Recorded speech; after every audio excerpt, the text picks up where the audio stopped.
Hello everyone. Today we will learn geology and our topic is globe, latitudes and longitudes. So let's start. As in my previous geology video, we learned chapter number 1, the earth in the solar system. Today we will discuss the main points of chapter 2 for our exam revision. You have read that our planet earth is not a sphere. It is slightly flattened at the north and south poles and bulge in the middle. Can you imagine how it looks? You may look at a globe carefully in your classroom to get an idea. So what is a globe? This question can come. See the last line. Globe is a true model miniature form of the earth. So this is a globe. It is slightly flattened at the poles. As you can see, there is a pin which is attached to the globe, which helps to rotate the globe. But remember, there is no such pin in the earth of reality. Now, what are parallels of latitudes? This question can come. All the parallel circles from the equator up to the poles are called parallels of latitudes. Latitudes are measured in degrees. See the equator. What is equator? This question can come. Imaginary line running on the globe divides it into two equal parts. This line is known as the equator.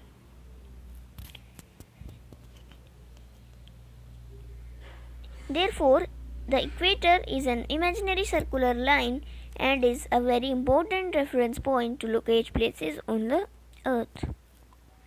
The equator represents 0-degree latitudes. Time for a fun fact. Do you know, by measuring the angle of the pole star from your place, you can know the latitude of your place. Now, the important heat zones and some important latitudes. So, what are heat zones? Latitudes, which are the main and most common on the globe, create different zones between them. There are mainly three zones. The equator shows 0-degree. So what is torrid zone? See the torrid zone? It is the mainly central zone of the earth. So torrid zone is between Tropic of Cancer, which is 23.5 degree north to the equator, and Tropic of Capricorn, which is 23.5 degrees south to the equator. This receives the maximum direct sunlight in the all seasons, and it receives the most sunlight in the case of autumn and spring season.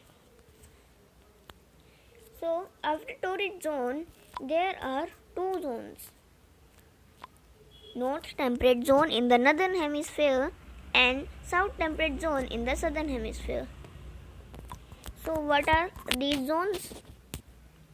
The north temperate zone is between Arctic Circle, which is 66.5 degree north to the equator, and Tropic of Cancer, 23.5 degree north. So this receives direct sunlight in the summers in northern hemisphere.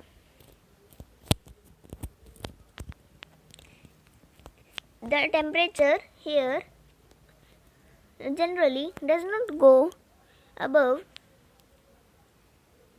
40 degree and does not fall below minus 10 degree.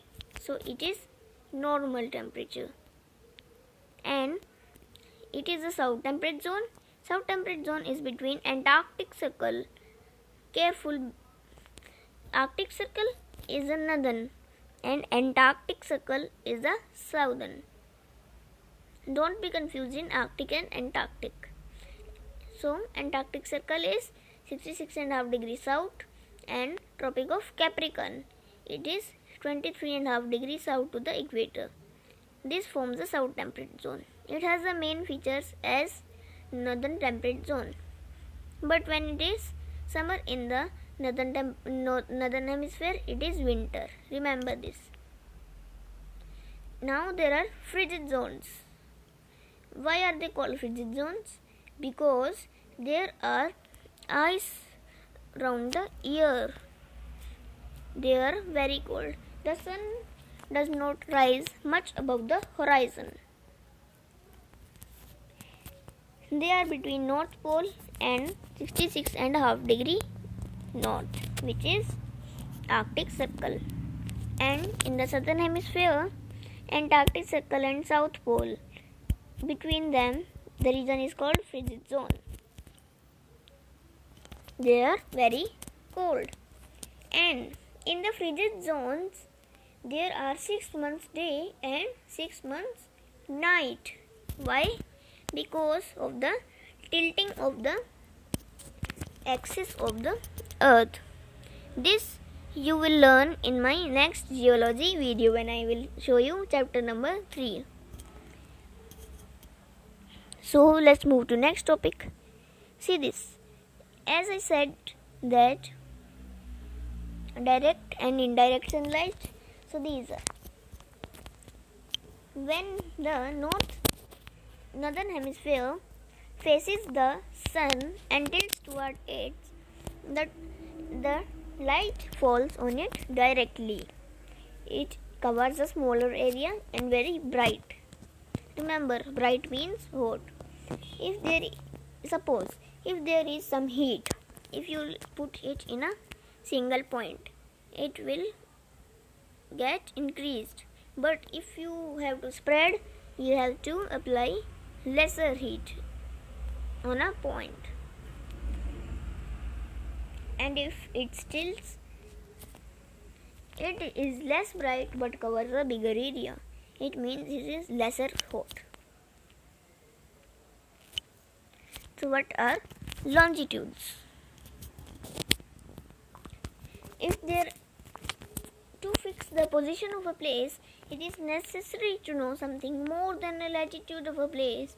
You can see, for example, that Tonga Islands in the Pacific Ocean and Mauritius Islands in the Indian Ocean are situated on the same latitudes, 20 degrees south. Now, in order to locate them precisely, we must find out how far east or west these places are. Because if we have to find the location, there are same latitudes. How can we know which place is where? So we need longitudes.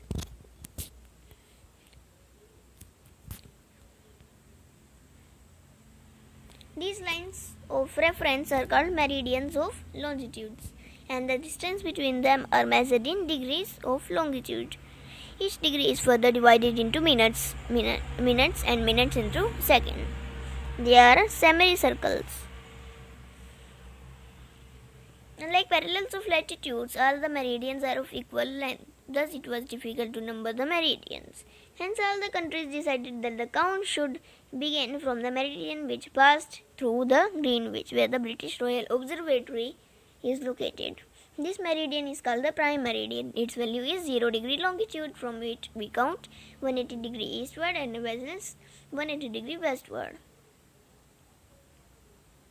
It divides Earth into two hemispheres, Eastern Hemisphere and Western Hemisphere. Now come to the next topic. See this? So what is a grid? As you can see, it is forming a grid. Now look at the grid of the parallels of latitudes and meridians of longitude on the globe. You can locate any point on the globe very easily if you know its latitude and longitude. For example, Dhubri in Assam is situated at 26 N latitude and 90 degree E longitude. E and N mean north and east. Find out the other point where these two lines cut each other. That point will be the location of Dhubri.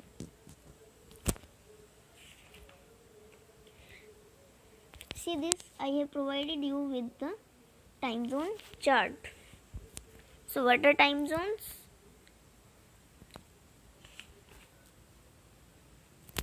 So suppose there is a person, Kabir. He lives in a small town near Bhopal. He tells his friend Alok that they will not be able to sleep tonight. A day and night cricket match between India and England has started 2 p.m. in London.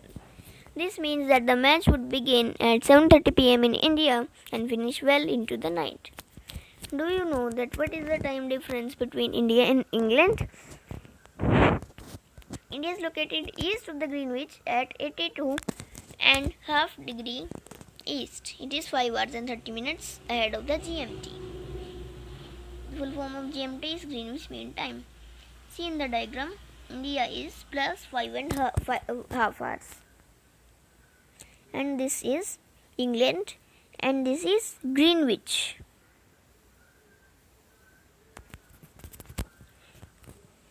So if it is 12 p.m. in 12 noon in London, then it will be 5:30 p.m. in India. So what is standard time? Why do we have standard time? The local time of places which are on different meridians are bound to differ. For example, it will be difficult to prepare a timetable for trains which cross several longitudes. In India, for instance, there will be a difference about 1 hour and 45 minutes in the local times of Dwarka in Gujarat and Dibrugarh in Assam. It is therefore necessary to adopt the local standard time for the country in India. The longitude of 82.5 degree east is treated as the standard meridian. The local time at its meridian is taken as the standard time for the whole country. It is known as the Indian Standard Time. See this, the dotted line is the prime meridian of India. At 97.5 degree east, it is Dibrugarh of Assam. At 68 degree east, it is Dwarka in Gujarat. So it will be a major difference. So time for a comment question, which you have to answer in comment box. So your question is a multiple choice question. You have to tell the number of the option which you have to choose. Question is, grid is a network of option number 1, the parallels of latitudes and meridians of longitudes. Question number 2, the Tropic of Cancer and the Tropic of Capricorn. And option number 3, the North Pole and the South Pole. Please answer in the comment box. As in my math video and my last geography video, I am not getting answers of the comment questions. I uploaded a history video at the last time. I am not getting the answer. So please answer the questions.